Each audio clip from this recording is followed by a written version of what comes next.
Hello everyone.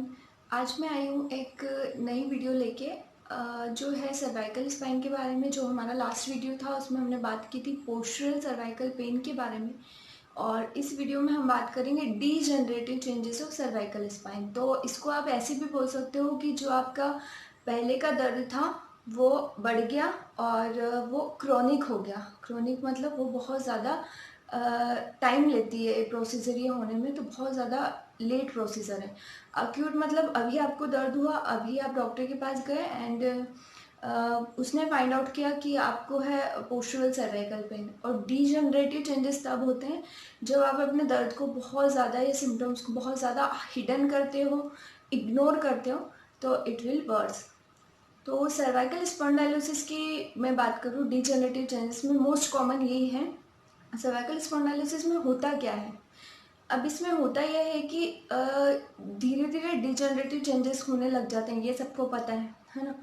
अब मैं पहले बात करूं, अपना जो ये ब्रेन है ये पीछे रीढ़ की हड्डी से अटैच्ड है ना। तो रीढ़ की हड्डी में ऐसी ऐसी बोन्स हैं जिनके बीच में डिस्क है, ठीक है। तो ये आप ऐसे समझ सकते हैं कि एक सैंडविच को इमेजिन कर सकते हैं कि दो ब्रेड है और उसके बीच में जो सॉफ्टवेयर मटेरियल है, स्टफिंग है, वो डिस्क है। तो ऐसे कुशनिंग इफेक्ट दे दे के 33 जो वर्टिब्रे हैं वो हमारे यहाँ से लेके पूरे लोअर बैक तक जाते हैं, ठीक है। पर अभी हम यहाँ पर सिर्फ सर्वाइकल रीजन की बात कर रहे हैं, मतलब कि हम सिर्फ 7 वर्टिब्रेज की बात कर रहे हैं। अब ये जो 7 वर्टिब्रेज हैं, ये 7 वर्टिब्रेज जो होते हैं इनकी नंबरिंग होती है C1 C2 से लेके C7 तक। जिसको ये प्रॉब्लम है उनको पता है कि जो C1 पे हो गया, C2 लेवल क्या होता है, ये लेवल होते हैं उनके, है ना, जहाँ से आपको प्रॉब्लम स्टार्ट होती है। तो अब डीजनरेशन क्या होता है? डीजनरेशन किस चीज़ का होगा? ऑब्वियसली हड्डियों का तो होगा नहीं, है ना। हड्डियों का होगा लेटेस्ट स्टेज में अगर होगा तो, या फिर कोई इंजरीज हो गए हो। लेकिन जो एक कॉमन डीजनरेटिव प्रोसेस होता है जो कि एज रिलेटेड होता है, वो ये होता है कि जब हम मान लीजिए आप बच्चे की बात करते हैं, तो जब हम बहुत छोटे एज में हैं तो 85% ऑफ जो डिस्क होती है वो मेड अप होती है अपनी वाटर कंटेंट से। और उसके बाद में धीरे धीरे वो वाटर कंटेंट कम होता जाता है। अब वाटर कंटेंट कम होगा तो जो उसका इफेक्ट है वो बॉडी पे आता है, कुशनिंग इफेक्ट, जो वो कुशन करके रख रही थी। लाइक एक जेली है, वो ऐसे कुशन कर रही है ना, कोई भी मूवमेंट हो रहा है ऐसे हो रहा है, वापस वो अपनी डिफॉर्मिटी वाला जो शेप है उससे वापस नॉर्मल शेप पे आ रही है। लेकिन जब उसके अंदर की सेल्स में कुछ ऐसे चेंजेस हो जाए जिससे कि वो नॉर्मल नहीं रहती, फिर उसका वाटर कंटेंट भी नॉर्मल नहीं, उसका केमिकल कंपोजिशन चेंज हो गया है, तो उसकी वजह से वो ऐसे तो हो गई पर वो वापस से ऐसे नहीं आ पाती। तो जो अनलोडिंग और लोडिंग का प्रोसेस है वो पहले जैसा नहीं रहता। तो ये पहले जैसा क्यों नहीं रहा? क्योंकि मैंने सेम पहले वाले वीडियो में दिखाया था आपको, अगर आपने नहीं देखा हो तो आप देखें जाकर कि क्यों होता है ऐसा। वो पोस्चरल मैंने पूरा बताया था। जब वो पोस्चर को आप बहुत लंबे समय तक अपने आप में झेल के रखते हैं, उस पर ध्यान नहीं देते हैं, तो फिर वो डिजनरेटिव प्रोसेस हो जाते हैं। अब डिजनरेशन में डिस्क का वाटर कंटेंट तो चला गया, वाटर कंटेंट जाने के बाद धीरे धीरे वो जो पल्पी पल्पी सा स्टफिंग जो मैंने बताया आपको, you are like imaging a stuffing, वो स्टफिंग बाहर आउट हुआ। और आउट होते होते क्या होता है, सबको पता है कि जो हमारी रीढ़ की हड्डी होती है वो पूरी हमारी बॉडी को नर्व सप्लाई देती है। तो अगर अपने सर्वाइकल की बात करें तो सर्वाइकल की, हाथों की और जो बाकी एरियाज की नर्व्स हैं वो सारी यहीं से आती हैं। तो क्या हुआ, वो जो पल्पी पल्पी एरिया हुआ उसने पीछे प्रेशर देना स्टार्ट किया। और धीरे धीरे, पर ये प्रोसेस कोई एकदम से नहीं हो गया, ये मैं आपको समझा रही हूँ, बट ये इट विल टेक टाइम, है ना, ईयर्स में। अब ये कितना टाइम लेता है ये डिसाइडेड नहीं, इसका कोई अजम्पशन नहीं है, ये डिपेंड करता है आपकी का क्या वर्क है, आप अपनी सर्वाइकल स्पाइन को कितना लोड दे रहे हो। और समटाइम्स ये भी नहीं होता कि आप एक एज रिलेटेड चेंजेस को ही हिस्से देखें, ऐसा नहीं है। आजकल यंगस्टर में सर्वाइकल स्पॉन्डाइलोसिस बहुत कॉमन हो गया है, तो उनका एक अलग रीज़न है। उनका रीज़न है ओवर यूज़। ओवर यूज़ की वजह से वो चीज़ ओवरलोड हुई, और उसके बाद में आपकी मसल्स में, आपकी बॉडी में, क्योंकि आप फिटनेस प्रेमी नहीं हो, आप कोई एक्सरसाइज नहीं करते हो, बट डिमांड डाल रहे हो उस चीज़ पे, तो वो उसको बैलेंस आउट नहीं करती, एंड उसको हो गया सर्वाइकल स्पॉन्डिलोसिस। अब ये एज रिलेटेड चेंजेस इसलिए नहीं बोल सकते क्योंकि इतनी कम एज में हो गया, इतनी कम एज में उसका वाटर कंटेंट कम हो गया। क्यों? क्योंकि आपने ओवर यूज़ किया। और जब ये एक डिजनरेटिव प्रोसेस के रूप में जाता है जो कि एक एडवांस एज आने पे दिखता है, तो उसको डिजनरेटिव चेंजेस, जो कि ओल्डर पर्सन्स में बहुत कॉमन हो गया सर्वाइकल स्पॉन्डिलोसिस, उसको बोलते हैं। अब ये नर्व को जाके करेगा अपना जो वो निकला था डिस्क, उसको बोलते हैं कि बहुत सारे लोग मन का बोलते हैं कि मन का खिसक गया, या मैंने बहुत लोगों से ये सुना है कि गादी खिसक गई, है ना। तो ये वो सेम चीज़ होती है। अब उसने जाके आपकी नर्व को किया है, उसको किया प्रेशराइज। और इस ये आपको कैसे सबसे पहले पता चला? कई बार आप डायरेक्टली डॉक्टर के पास चले जाते हैं, एक्सरे वगैरह कराते हैं, एमआरआई कराते हैं, सीटी स्कैन कराते हैं, उसमें नज़र आ जाता है और डॉक्टर आपको बोलता है कि आपकी हड्डी के बीच का जो गैप है वो ख़त्म हो गया है ना।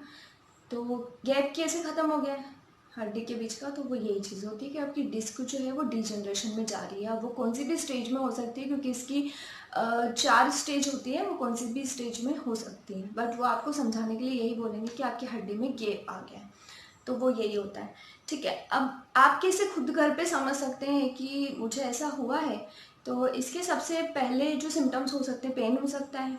पेन आपका हो सकता है शोल्डर में, या फिर अपर बैक में पेन हो सकता है, या फिर कई बार ये पेन चेस्ट तक भी आता है, ठीक है। तो ये इन जगहों पे पेन हो सकता है, कई बार हाथों में दर्द आ रहा है।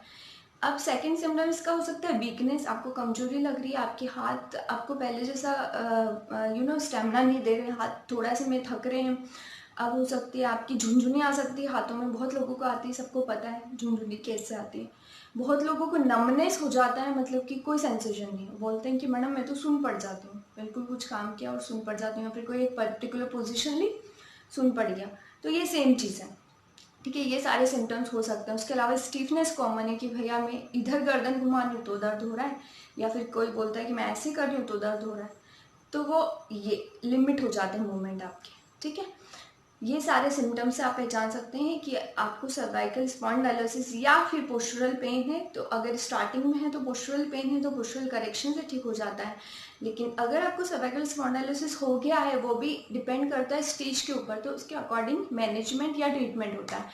अब यहाँ पर मैं मैनेजमेंट वर्ड क्यों यूज़ कर रही हूँ? तो मैनेजमेंट वर्ड मैं इसलिए यूज़ कर रही हूँ क्योंकि जितना मेरा नॉलेज है उसके अकॉर्डिंग अगर कोई भी डिजनरेटिव प्रोसेस स्टार्ट हो जाती है, तो फिर आप जस्ट उसको या तो आप स्लो डाउन कर सकते हो, ठीक है, या फिर उसको स्टॉप कर सकते हो। वो जितनी हो गई है उसको आप रिवर्स नहीं ले जा सकते हो, अंडरस्टैंड। अगर डिस्क आपकी मान लीजिए डिजनरेशन में चली गई है, तो वो फर्स्ट स्टेज में चली गई या सेकेंड स्टेज में चली गई, तो आप उसको थर्ड में जाने से रोक सकते हो, आप उसको फोर्थ में जाने से रोक सकते हो, और आप उसको मेंटेन कर सकते हो कि आपका जो वर्क है उसके हिसाब से आपकी बॉडी इतनी स्ट्रांग हो जाए, या फिर आपकी सर्वाइकल मसल्स इतनी स्ट्रांग हो जाए, या पोजीशन आप ऐसे अज्यूम करें, अर्गोनॉमिक्स फॉलो करें, जिससे कि वो वर्स ना हो, फोर्थ में ना जाए या फिफ्थ में सॉरी थर्ड या फोर्थ में ना जाए। लेकिन ये नहीं कर सकते कि वो वापस से ज़ीरो पे चली जाए। तो इसलिए इसका जो ट्रीटमेंट होता है, सबसे पहले आपको ये अंडरस्टूड करने की ज़रूरत है कि ये मैनेजमेंट होता है। अब मैनेजमेंट के पास आपके पास कई सारे ऑप्शन हैं। आप मेडिसिन ले सकते हैं फॉर द इमीडिएट रिलीफ, और सेकेंडली आप ले सकते हैं physiotherapy for the long term effect. और इसका अगर आप बड़े से बड़े डॉक्टर से अगर पूछें तो यही इलाज है कि आपको एट द एंड जाके एक्सरसाइज करनी ही है। For immediate relief, you can take medicines, muscle relaxant and painkillers for whatever. But at the end, है ना, ऑइंटमेंट लगाते हैं बहुत लोग, स्प्रे लेकर आ जाते हैं, वो स्प्रे करते रहते हैं, लेकिन वो परमानेंट सॉल्यूशन नहीं है, ठीक है। क्योंकि जो प्रॉब्लम आपकी फिजिक्स की वजह से स्टार्ट हुई है उसको फिजिक्स ही करेक्ट कर सकता है, ठीक है। और मेरे पास जो जितने पेशेंट आते हैं, अगर तो कभी वो ये पूछ लें कि मैडम मैं ठीक हो जाऊंगा क्या, मैं ये वर्ड इस कंडीशन के लिए, सर्वाइकल स्पॉन्डिलोसिस के लिए, कभी यूज़ नहीं करती कि आप ठीक हो जाओगे। मेरे जितने पेशेंट हैं सबको ये पता है कि मैं काउंसल करती हूँ 5 to 10 मिनट्स की, आपका जो प्रॉब्लम है कैसे स्टार्ट हुआ है और क्या है ये प्रॉब्लम एक्चुअल में। और ये कभी नहीं बोलते कि ठीक हो जाएगा, क्योंकि मुझे भी पता है कि ठीक नहीं होता है। क्योर मेरी तरफ से वो होता है जब वो चीज़ जड़ से ख़त्म हो जाती है, ये मैनेज होता है। ठीक है, कहीं भी चले जाइए, किसी भी बड़े डॉक्टर को दिखा लीजिए, ये सिर्फ मैनेज होता है। और अब हम नेक्स्ट वीडियो में बात करेंगे कि मैनेज कैसे होता है, हाउ कैन यू मैनेज, है ना। तो इसके दो सेक्शन में अपन बात करेंगे, एक अपन बात करेंगे इमीडिएट रिलीफ और एक अपन बात करेंगे लॉन्ग टर्म इफेक्ट के लिए। तो बने रहिएगा नेक्स्ट वीडियो के साथ। Thanks for watching.